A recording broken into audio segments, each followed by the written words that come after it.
이강인이 아틀레티코로 간다고 했을 때 가장 많이 나온 반응은 이거였어. 왜? 솔직히 이상하게 느껴질 수밖에 없어. 불과 얼마 전까지만 해도 이강인은 PSG라는 세계 최고의 무대에 있었잖아. 세계적인 선수들과 함께 뛰고 챔피언스리그 우승을 2연패 달성한 팀. 많은 선수들이 꿈꾸는 자리였어. 그런데 이강인은 그곳에서 또 다른 선택을 했어. 아틀레티코 마드리드. 그래서 이런 이야기가 나왔지. PSG에서 실패한 거 아니야? 조금 더 기다렸으면 더 좋은 기회가 있었던 거 아닌가? 그런데 여기서 한 가지 생각해 볼 필요가 있어. 축구 선수에게 진짜 중요한 건 팀 이름이 아닐 수도 있어. 결국 남는 건 하나야. 그 팀에서 내가 어떤 선수가 되느냐. 이강인의 커리어를 보면 항상 비슷한 장면이 있었어. 기대와 의심, 둘 다 따라왔다는 거야. 어린 나이에 스페인으로 갔을 때도 그랬어. 천재라는 평가를 받았지만 동시에 이런 질문도 받았지. 정말 최고 무대에서 통할까? 재능만으로 유럽에서 살아남을 수 있을까? 그런데 이강인은 계속 답을 만들어냈어. 발렌시아에서 힘든 시간을 버텼고 마요르카에서는 자신의 가치를 증명했어. 그리고 결국 PSG까지 올라갔지. 여기까지 보면 누구나 생각해. 이제 진짜 시작이겠네. 그런데 최고 무대에 올라간 순간부터 또 다른 문제가 시작돼. 왜냐하면 최고의 팀은 이미 증명한 선수들이 모인 곳이야. 여기서는 재능만으로 부족해. 짧은 순간에도 보여줘야 하고 팀 안에서 내가 왜 필요한지 수없이 증명해야 해. 그리고 선수는 이런 고민을 하게 돼. 나는 지금 더 성장하고 있는 걸까? 아니면 그냥 좋은 팀에 있는 선수로 남는 걸까? 어쩌면 이강인의 선택도 바로 이 고민에서 시작됐을 수 있어. 출전 시간이 전부가 아니라 내가 더 많은 영향을 줄 수 있는 곳, 내가 더 중요한 역할을 맡을 수 있는 곳, 그걸 찾은 걸 수도 있다는 거야. 그런데 여기서 진짜 궁금한 게 생겨. 왜 하필 아틀레티코였을까? 아틀레티코는 이강인과 완전히 반대처럼 보이거든. 강한 압박, 엄청난 활동량, 팀을 위한 희생, 그런 축구를 하는 팀이야. 그런데 어쩌면 바로 그 점 때문에 이 선택이 더 흥미로운 거야. 이강인이 찾은 게 편한 팀이 아니라 자신의 한계를 시험할 수 있는 팀일 수도 있으니까. 그리고 사람들이 잘 모르는 PSG에서의 진짜 고민.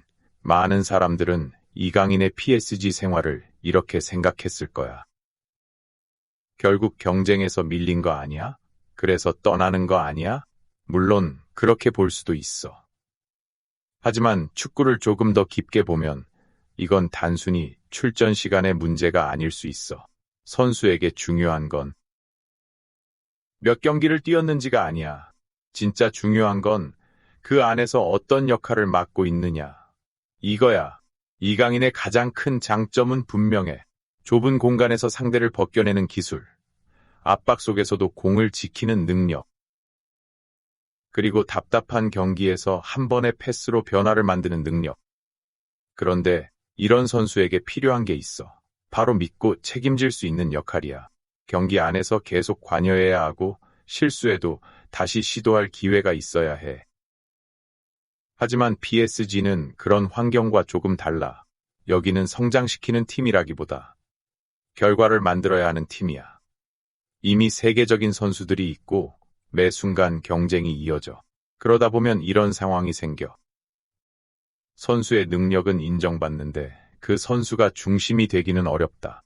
좋은 선수와 경기를 결정하는 선수. 그 차이가 생기는 거야. 그리고 이강인은 이미 알고 있었을 거야. 자신이 어떤 상황에서 가장 빛나는지. 마요르카 시절을 생각해봐. 이강인은 단순히 기술 좋은 선수가 아니었어. 경기의 중심에서 공을 잡고 직접 흐름을 바꾸는 역할을 했지.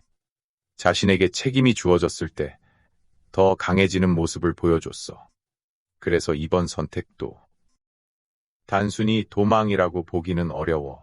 오히려 이런 질문에 가까워. 나는 어디에서 더 성장할 수 있을까? 그리고 그 답이 아틀레티코였던 거야. 그런데 여기서 또 하나의 의문이 생겨. 아틀레티코가 정말 이강인에게 맞을까? 겉으로 보면 쉽지 않아 보여. 아틀레티코는 기술보다 투쟁 헌신을 강조하는 팀처럼 보이니까. 하지만 축구는 그렇게 단순하지 않아. 강한 팀일수록 마지막 차이를 만드는 선수가 필요해.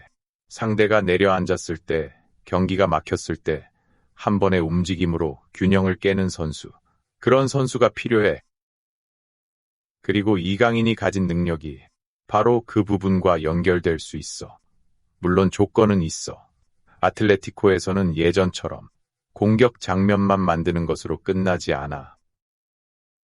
수비도 해야 하고 전술도 이해해야 하고 팀을 위해 움직여야 해. 하지만 만약 이강인이 이걸 해낸다면 그때부터 평가는 달라질 수 있어.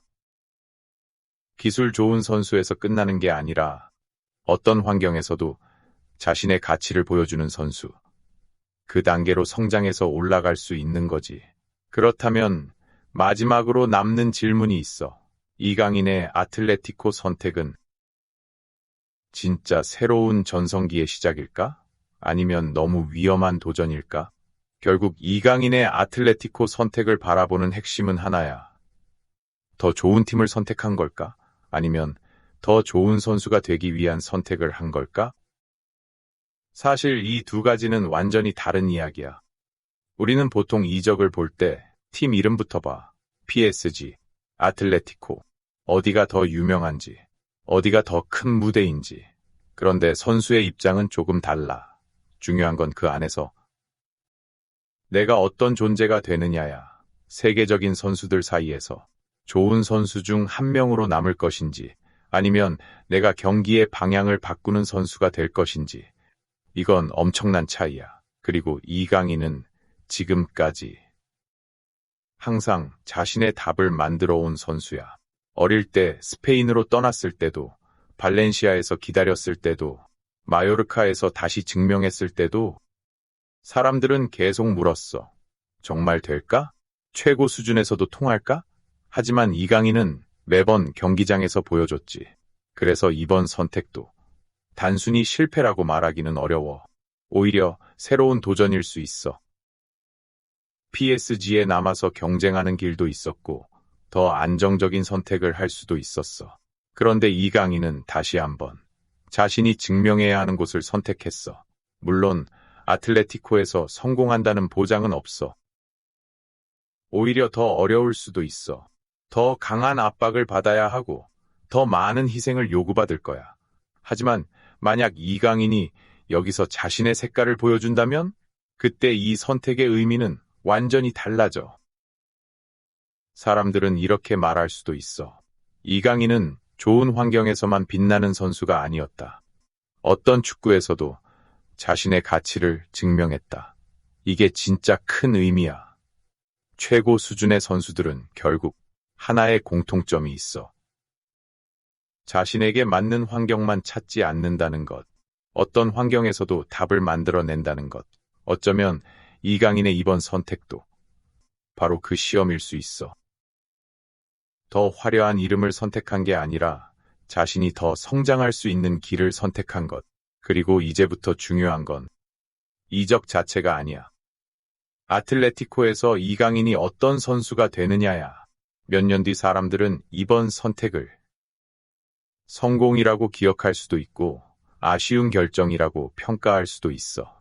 하지만 한 가지는 분명해. 이강인은 또 한 번 자신의 커리어에서 중요한 선택을 했다는 거야.